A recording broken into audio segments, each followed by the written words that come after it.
En cuanto al tema de análisis el día de hoy, será el de la cuarta acusación penal contra Donald Trump en 4 meses. No solo es el primer presidente acusado penalmente en la historia de los Estados Unidos, sino que tiene 4 acusaciones, todas de carácter penal, 2 de nivel estatal, 2 de nivel federal. Esta última, sin embargo, la que se ha planteado a nivel del estado de Georgia, probablemente sea la más grave de las acusaciones en contra de Trump por varias razones. La más dañina políticamente, en realidad es lo que quería decir. El cargo es conspiración criminal para cambiar los resultados de las elecciones. Ese es el kit de la cuestión, aunque haya otros cargos formulados de manera simultánea, pero todo gira en torno al intento de alterar el resultado de una elección popular, la de 2020. Eh, ¿Cuál es la importancia de que sea un cargo estatal y no federal? Bueno, la importancia es la siguiente. Si fuera un cargo federal y fuera eventualmente Trump condenado por ese cargo, el presidente Trump o cualquier otro podría perdonarlo. O sea, Trump podría perdonarse a sí mismo, pero aunque no fuera Trump el presidente, si fuera un presidente republicano, podría perdonar a Trump por cargos formulados a nivel federal que llevan a una condena. Los presidentes no pueden perdonar a un condenado por cargos a nivel estatal. Entonces, la condena a este nivel de producirse sí tendría consecuencias irreversibles. Alguien podría decir, bueno, pero este es el segundo cargo a nivel estatal contra Trump, porque este sería más grave que el otro. Porque el otro, formulado ante Cortes de Nueva York por el pago de dinero a la actriz porno Stormy Daniels, ese es su nombre real, no su nombre de batalla. Eh, el pago a Stormy Daniels, uno, no fue visto por una gran proporción del electorado, a juzgar por las encuestas, como un crimen claramente discernible. Para muchos, él había pagado, cosa que no está en discusión, para evitar el escándalo familiar. No les queda claro que esto fuera un intento de favorecer su candidatura en el proceso electoral, porque finalmente la acusación es que le pagó a Stormy Daniels no para evitar que esto mortificara en caso de enterarse, cosa que de cualquier modo ocurrió a la esposa del candidato, sino que el candidato le había pagado a esta persona con la que presuntamente habría tenido un affair extramarital, para que la revelación del mismo no afectara sus perspectivas electorales. Comprenderán que esto no es lo mismo que acusarte de materialmente intentar un fraude electoral. O sea, el cargo todo el mundo lo puede entender en este segundo caso. Eh, Además, la evidencia en este caso es probablemente la evidencia más clara de, digamos, de todos los cargos que se han formulado en contra de Trump. Por ejemplo, todo el mundo probablemente, o muchos han oído la grabación de la conversación telefónica que sostuvo Trump con el secretario del Estado de Georgia, Brad Raffensperger, eh, que le dice explícitamente a Trump que lo que está intentando hacer no tiene asidero legal. Trump le dice explícitamente lo siguiente, lo he traducido. Mira, lo único que quiero hacer es esto. Solo quiero encontrar 11.780 votos. ¿Dónde se encuentran votos que nadie emitió? Se fraguan, es obvio. ¿Y por qué 11.780? Porque Biden le había ganado en Georgia a Trump por 11.779 votos. O sea, necesitaba encontrar la diferencia más un voto que lo pusiera a él delante. Y si ganaba Georgia, podía haber ganado la presidencia. Además, amenaza con consecuencias penales al secretario de Estado de su propio partido, habría que añadir, en caso de no hacer lo que se le pide. Y Raffensperger no es el único dirigente estatal republicano al que Trump busca sumar a una conspiración, va a testiguar en contra de Trump el ex vicegobernador de Georgia, Jeff Duncan, que no solo es republicano, dentro del Partido Republicano en el pasado apoyó a Trump, pero rompió públicamente con Trump cuando Trump intenta alterar el resultado en Georgia.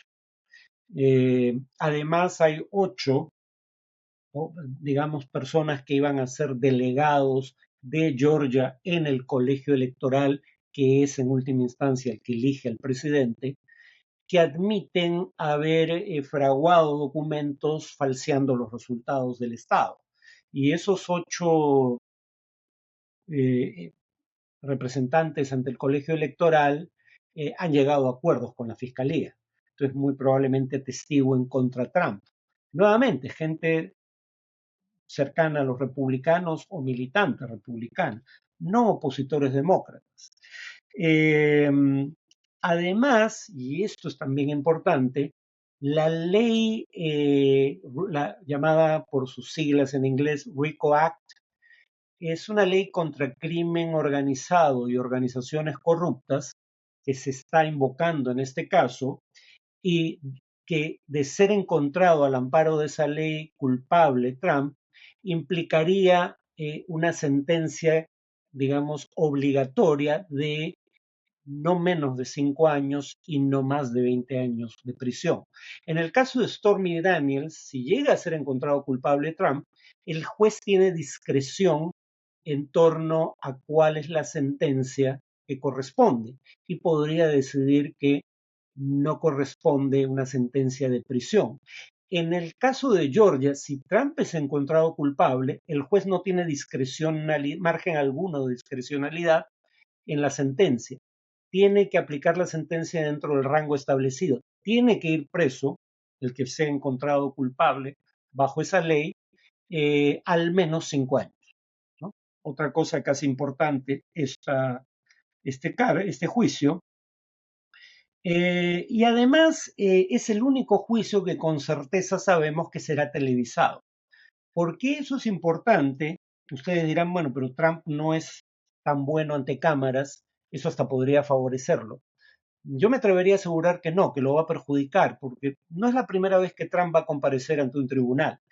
Cuando lo hizo antes de dedicarse a la política, uno oye, si logran acceder a las grabaciones, porque no vi audio, no encontré audio, mejor dicho, pero sí habían grabaciones del testimonio de Trump ante un juez. Trump balbucea, a veces es incoherente, más de una vez dice no recordar los hechos. ¿Por qué? Porque Trump puede ser todo lo histriónico que quiera eh, ante las cámaras, en donde la mentira no necesariamente tiene consecuencias penales, pero mentir bajo juramento en un proceso judicial sí puede tener consecuencias penales. Esto lo habíamos mencionado en relación, por ejemplo, a Rudy Giuliani, que dice que hay fraude ante cámaras de televisión, pero no lo repite ante un juez. Y a juzgar por digamos, la performance de Trump en los juicios que tuvo en el pasado, van a ver un Trump totalmente distinto a aquel al que están acostumbrados. Eh, ¿Cómo puede todo esto afectar el proceso electoral? Bueno, en primer lugar, Trump vuelve a afirmar que uno es un juicio político, no se atiene a derechos, sino que son sus rivales que lo quieren sacar de la candidatura. En primer lugar, sí, en este caso la fiscal es demócrata, pero nuevamente, como ha ocurrido en todos los demás casos en su contra, un gran jurado compuesto por ciudadanos elegidos al azar es el que dijo que la evidencia presentada por la fiscalía era suficiente como para meditar el inicio de un juicio, ¿no?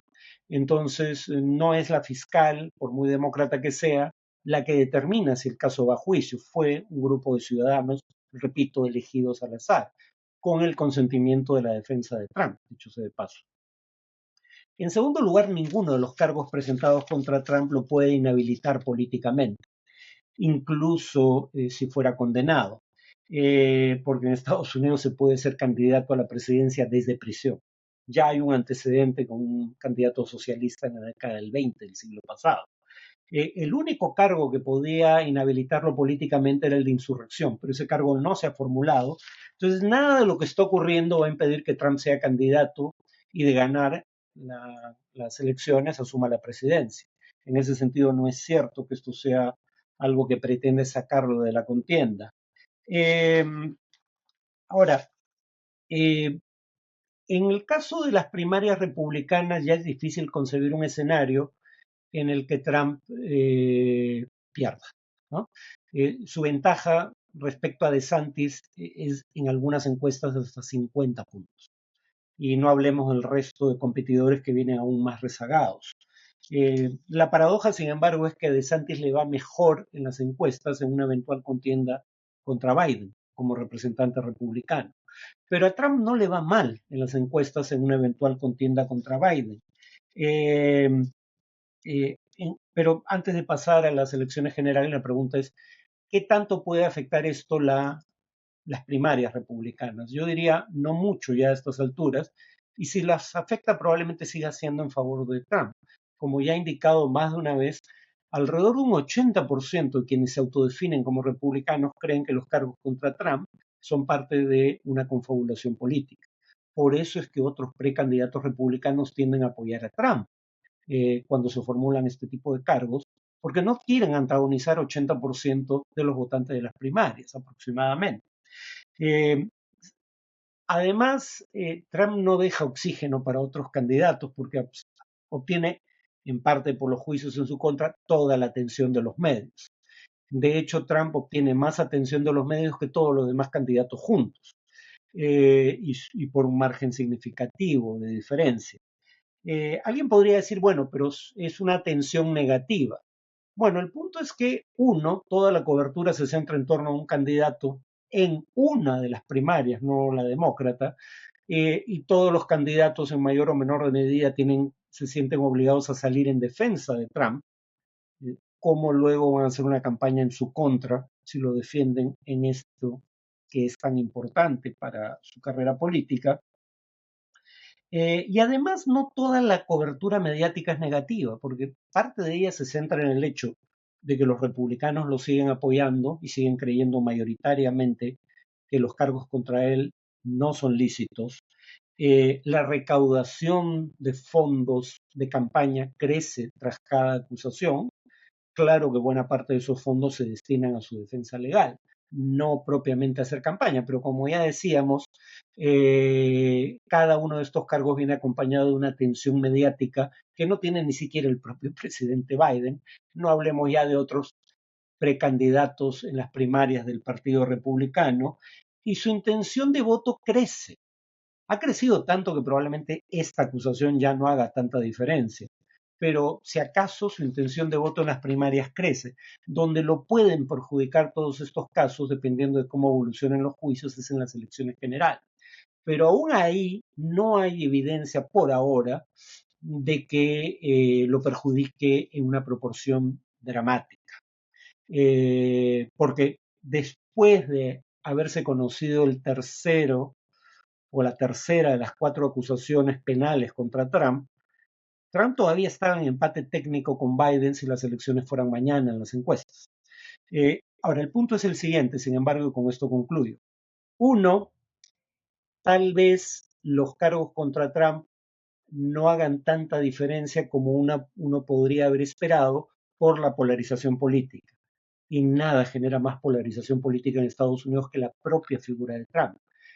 La gran mayoría de los estadounidenses ya tiene una opinión sólida y formada en torno a la figura de Trump, a favor o en contra, y es virtualmente imposible que la cambie.